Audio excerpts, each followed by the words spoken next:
ఇన్ని మాయలకి మోసాలకి నిలమైనటువంటి లక్ష్మీదేవిని ఆయన పరమప్రియంగా ప్రేమించడం ఏంటండి? లోకం నడవాలంటే డబ్బు కావాలి, తప్పదు. కానీ ఆయన ఎలా ప్రేమించాడు? ఆయన అదుపులో పెట్టుకున్నాడు. అక్కడ ఆధిపత్యం కాదు, అక్కడ ఎదురుగా ఉంటుంది లక్ష్మీదేవి. ఎప్పుడు మీరు గమనించండి, విష్ణుమూర్తికి ఎదురుగా ఉంటుంది. శ్రీమన్నారాయణమూర్తి పాల సముద్రంలో శేషశయ్య మీద శయనించి ఉంటాడు. ఆయన పాదాల దగ్గర లక్ష్మీదేవి ఉండమంటే ఏమిటమ్మా? సరిగ్గా భార్యను ఏదో బానిసం చేశాడు, చివరిలో కూర్చోబెట్టాడు అనుకోకూడదు, పొరపాటుది. డబ్బు మన కనుసన్నల్లో ఉండాలి ఖచ్చితంగా. స్వామివారి కళ్ళకు కనబడుతూ ఉంటుంది లక్ష్మీదేవి. కదిలితే ఏం పని అంటాడు. అంటే స్త్రీ కాదు అక్కడ, డబ్బు. మన ఇంట్లో డబ్బు 10 రూపాయలు పోయినా సరే భార్య భర్త లెక్క చూసుకోవలసిందే. తెలిసి 1,00,000 రూపాయలు దానం ఇయ్యేసి, అది వేరే విషయం. ఇద్దరు కలిసి కూర్చుని ఏదో వాళ్ళ కుటుంబం బాధలో ఉన్నారు, మనకు కావలసిన వాళ్ళు బాగాను దానం ఇద్దాం అనుకుని ఇవ్వచ్చు. కానీ ఇంట్లో అనుకోకుండా 10 రూపాయలు పోయిందంటే తేలవలసిందేనమ్మ లెక్క. ఆ 10 రూపాయలకు లెక్క అని భార్య కానీ భర్త కానీ అనకూడదు. అది మన వల్ల పోయిందా, ఇంటికి వచ్చిన వాళ్ళ వల్ల పోయిందా, పిల్లలు కానీ ఎక్కడైనా నొక్కేశారా తెలుసుకోవాల్సిందే. ఎందుకంటే ఇవాళ 10 రూపాయలు నొక్కేస్తాడు కొడుకు, రేపు 10 లక్షలు నొక్కేస్తాడు. అడగకుండా ఎందుకు తీసావు? నేను అడిగితే ఇచ్చేవాడిని కదా. అది వెంటనే చెంప పేలిపోవాలి. 10 రూపాయలు అప్పుడే పేలితే 10 లక్షలు అప్పుడు వాడు పేలకుండా ఉంటాడు. అందుకని తప్పులే, 10 రూపాయల కోసం చేయి చేసుకుంటాం. చేయి చేసుకోక్కర్లేదమ్మా, చేయి చేసుకుందా హడావిడి చేయి. హడావిడి చేయముందు అసలు ఎందుకు ఊరుకుంటున్నావు? డబ్బులు పోయే కదా. ఇప్పటికీనండి వ్యాపార వర్గాల్లో నేను గమనిస్తాను, ఒకసారి నిజంగా నేర్చుకోవాలని అనుకుంటాను.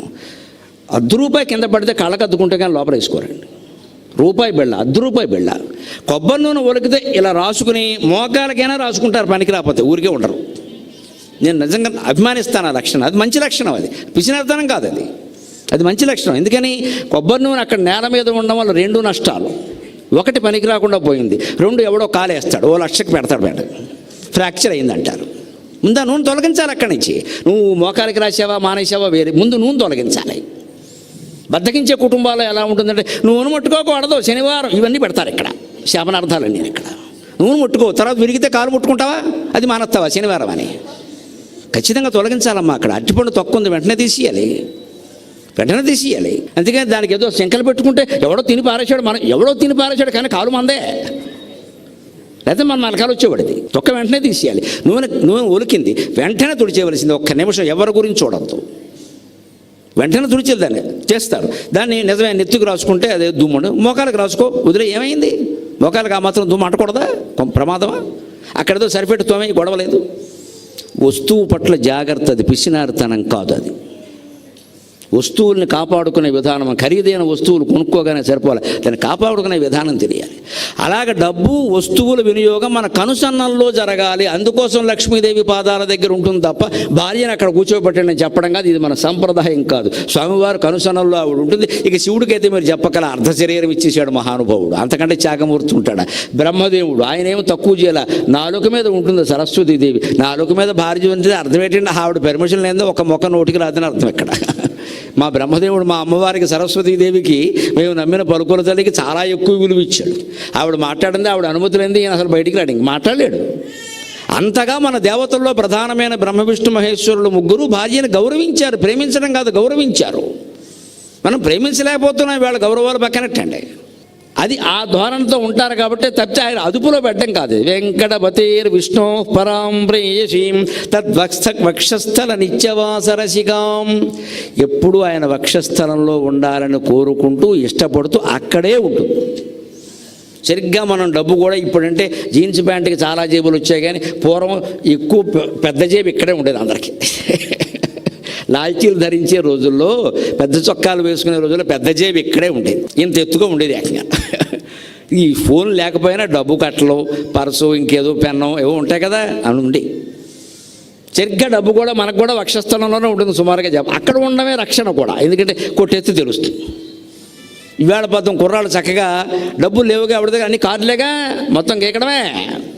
గీకానాం గోకానాం బేకానాం లాగానాం, అంతే. ఇటుకోక అటుకోక. ఇవన్నీ ఏం చేస్తున్నారు? ప్రమాదకరమైన పని.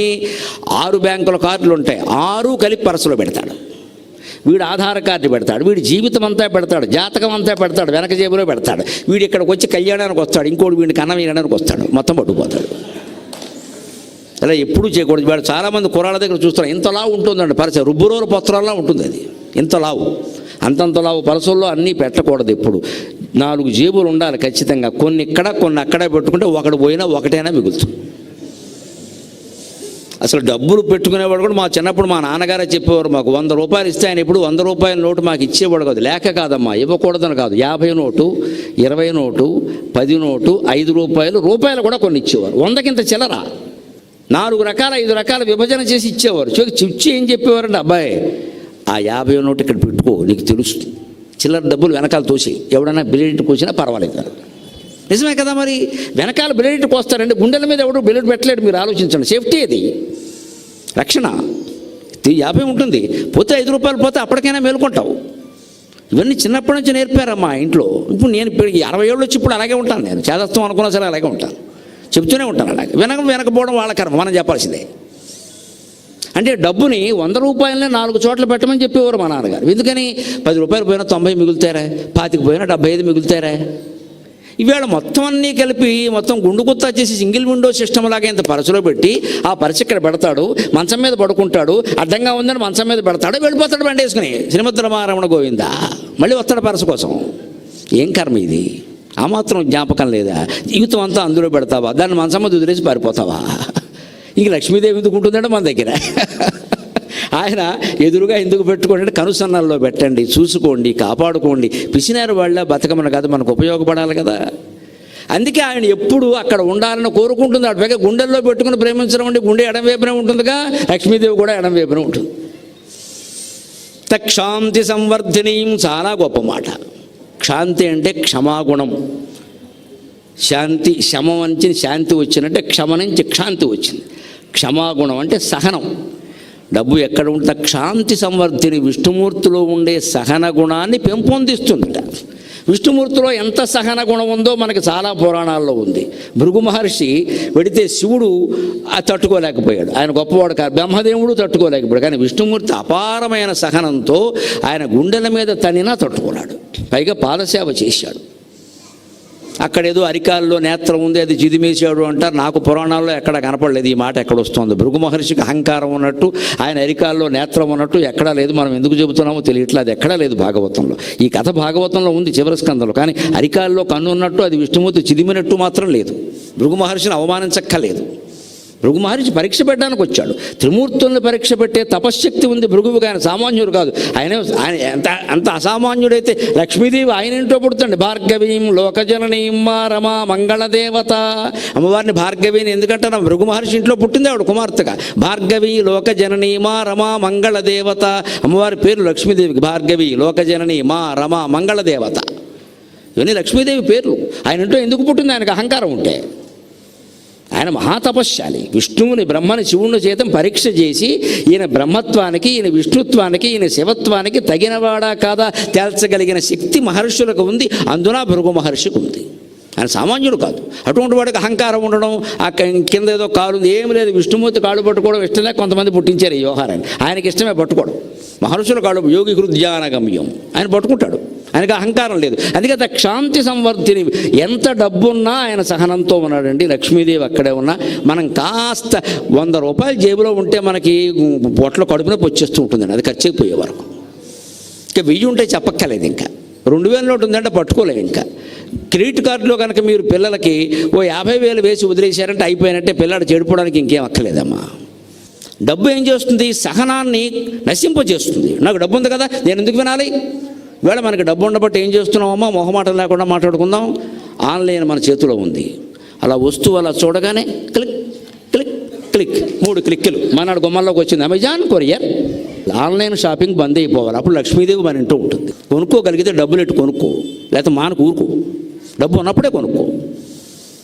క్రెడిట్ కార్డు ఏదో ఉందా, ఎవరో ఇచ్చేసారా, డెబిట్ కార్డు ఉందా, తల్లి తండ్రో ఇచ్చారా, ఓ గోకేసి నొక్కేస్తావు అక్కడ. కొనేదేమో గుండు సూది, దానికి ఇంత ప్యాకెట్. ఆ గుండు సూదికి ఒక ప్లాస్టిక్ సంచి, దానికి ఒక పెద్ద అట్ట పెట్టి, దానికి థర్మోకోల్ ప్యాకింగు, దానికి అట్టపెట్టిపోయిన అమెజాన్. ఇంత చేస్తే గుండు సూది లోపల. గుండు సూదికి ఇంత సెట్టింగ్ అవసరమా? ఆ గుండు సూది మనం మార్కెట్కి వెళ్ళి కొనుక్కోలేమండి, అంతవరకు ఆగలేమా? గుండు సూది ఏమైనా గుండెలో గుచ్చుకుంటావు ఈలోపు. అబ్బాయి మనకి వేళ ఎలా తయారైందంటే అవకాశాలు ఉన్నాయి, చేతిలో ఫోన్ ఉంది కాబట్టి కనపడగానే నొక్కేయడమే. ఇదివరకు ఈ పరిస్థితి లేదు కదండి. ఒక వస్తువు కావాలి అంటే ఒక ఇల్లాలు ఇంటి ఆయన ఎవరైనా కలగనేవారు దాని గురించి ఒక ఏడాది. నాకేమిటో బండి కుక్కాలని, బండి ఎక్కాలి ఇంత చెత్త 2 ఏళ్ల బండి లేకపోతే స్కూటర్.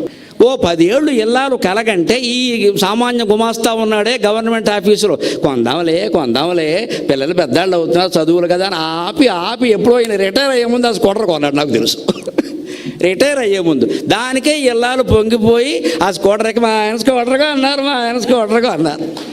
ఎప్పుడమ్మా ఆయనకి 60 వచ్చాయి, ఈవిడికేమో 58 వచ్చాయి. ఇంకేం కొంటే అలా సరిపెట్టుకున్నారమ్మా, అలా సరిపెట్టుకున్నారు. అందుకని స్కూటర్ లేనివాడు మొగుడేనా అని అనలేదు.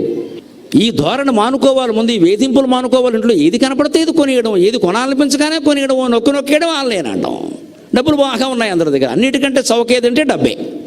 లక్ష్మీదేవి చౌకైందమ్మా. మన ఇళ్లలో ఎందుకు ఉండట్లేదో దయచేసి ఆలోచించండి. చౌక చేసిన చోట ఆవిడ ఉండదండి. వైకుంఠంలో సైతం ఆవిడ ఎందుకు ఉందండి? స్వయంగా అధినాయకురాలు కాగలిగి ఉండి కూడా ఈశానాం జగత, ఆయనతో నిమిత్తం లేకుండా ఆవిడే మొత్తం జగత్తుని పరిపాలించగలిగి కూడా వైకుంఠంలో ఎందుకు ఉందండి? పరాం ప్రేయసీం, అంతగా ఇష్టపడతాడు కాబట్టి, ఆవిడకి అంత ప్రాధాన్యం ఇచ్చాడు కాబట్టి. మనం ప్రాధాన్యం ఇవ్వకపోతే డబ్బు మన ఇంట్లో ఉండదు. ప్రాధాన్యం అంటే ఏదో మొక్కుకోవడం కాదు. అక్కడ జాగ్రత్తగా ఖర్చు పెట్టడం. డబ్బుకి ప్రాధాన్యం అంటే అది కళ్ళకద్దుకుంటే సరిపోదండి, జాగ్రత్తగా ఖర్చు పెట్టాలి. ప్రతి 10 రూపాయలు కూడా విలువే. 10 పదులు పోగేస్తేనే 100 అయింది, 10 వందలు పోగేస్తేనే 1000 అయింది, 10,000 పోగేస్తేనే 10,000 అయింది. ఊరికే రాదండి ఎక్కడి నుంచి. కణశైవ విద్యామర్థం చ సాధయేత్. డబ్బు కావాలి అంటే కణం పోగేయాలి. చదువు రావాలి అంటే క్షణం చదవాలి. ప్రతి క్షణము చదివితేనే చదువు వస్తుంది. కణం పోగేస్తేనే డబ్బులు వస్తాయి. ఆ 100 కదా, ఆ 1000 కదా అంటే 10,000 పోగేస్తేనే కదా డబ్బు అయ్యేది. జాగ్రత్త లేకపోతే ఎలాగా? అందుకని ద్వక్షస్థల నిత్యవాసరచికాం క్షాంతి సంవర్ధిని, ఆయనలో ఉండేటువంటి సహనాన్ని ఆవిడ వృద్ధి పొందింపజేస్తుంది. మన దగ్గర ఉన్న కోట్లు మన సహనాన్ని పెంచాలి, మన అహంకారాన్ని పెంచకూడదు. మనం ఎంత డబ్బు కలిగి ఉన్నా తల్లిని, తండ్రిని, అన్నదమ్ములని, అప్పచెళ్ళని, బంధుమిత్రుల్ని అవమానించి మాట్లాడకూడదు మన డబ్బు కారణంగా. నీది ఓ బతికేనా, నీ మొగుడు సంపాదించాడా, ఇలాంటి మాటలు రాకూడదమ్మా. వస్తే లక్ష్మీదేవి వెళ్ళిపోతుంది. నిజంగా మన బంధువుల్లో అలాంటి వాళ్ళు ఉన్నారంటే, పోన్లేవే నీకు లేకపోతే నాకు ఉంది కదా, ఇద్దరం అప్పచెల్లి వెళ్ళడం ఏముంది ఇందులో, తీసుకో అక్క అంటే అయిపోయాయి. మన అక్కే కదండి, పోనీ మన పిన్ని కూతురు బంధువే కదండి, మిత్రులే కదండి, ఆ మాత్రం చేయలేమా? వాళ్ళకి ఇస్తే వాళ్ళు పెద్దవాళ్ళు అయిపోతారేమో, మనకి కిందకి అంత దుర్మార్గపు ఆలోచన అక్కర్లేదు. ఏమైపోవాలి అలాగా? మనం ఇచ్చేదంతా మనకున్న దాంట్లో 10వ వంతు ఇస్తాం. 100 రూపాయలు ఉంటే 10 రూపాయలు ఇస్తాం, కానీ 100 ఇచ్చేయం కదా ఎవరికేనో. ఆ మాత్రం బంధుమిత్రులను కూడా ఆదుకోలేకపోతే, ఉపకారం చేయకపోతే లక్ష్మీ